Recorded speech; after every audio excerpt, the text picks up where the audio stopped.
Assalamualaikum warahmatullahi wabarakatuh. Perkenalkan, nama saya Hikmatia Rabbani, mahasiswi dari program studi Manajemen Informatika. Pada kesempatan kali ini, saya akan mempresentasikan materi mata kuliah Komunikasi Data dengan topik media transmisi. Dalam presentasi ini, saya akan menjelaskan mengenai pengertian media transmisi, jenis-jenisnya, serta karakteristik dari masing-masing media yang digunakan dalam proses komunikasi data. Baik, langsung saja kita masuk ke pembahasannya. Yang pertama adalah pengertian media transmisi. Media transmisi merupakan jalur atau perantara yang digunakan untuk mengirimkan data dari pengirim ke penerima, baik dalam bentuk sinyal digital maupun analog. Yang kedua adalah jenis-jenis media transmisi. Media transmisi dalam komunikasi data secara umum dibagi menjadi dua jenis, yaitu media transmisi terbimbing dan media transmisi tidak terbimbing. Baik, jenis yang pertama adalah media transmisi terbimbing. Media transmisi terbimbing adalah media yang menggunakan kabel fisik sebagai jalur pengirim data. Beberapa contoh media transmisi terbimbing antara lain ada twist pair, coaxial kabel, dan serat optik. Nah, twist pair adalah kabel yang terdiri dari dua kawat tembaga yang dipilin untuk mengurangi gangguan sinyal.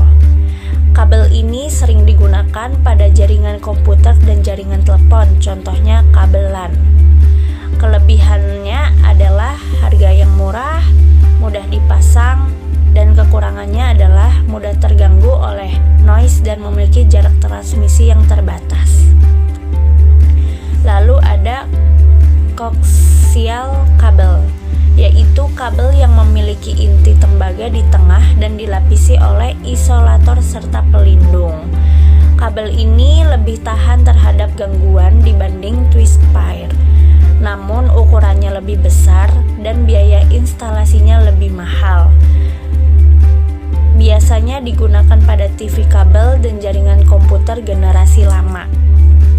Yang terakhir yaitu serat optik, adalah media transmisi yang menggunakan cahaya untuk mengirimkan data. Kelebihannya adalah memiliki kecepatan tinggi, mampu menjangkau jarak yang sangat jauh, serta tahan terhadap gangguan elektromagnetik.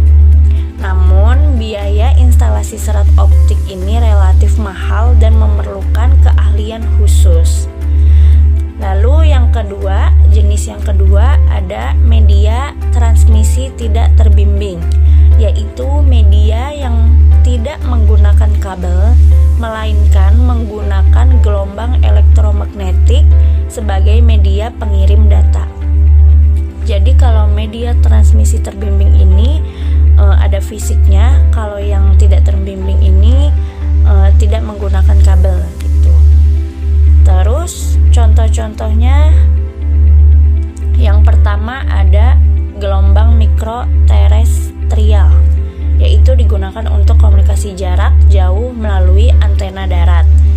Media ini membutuhkan jalur pandang langsung atau line of sight antara pengirim dan penerima.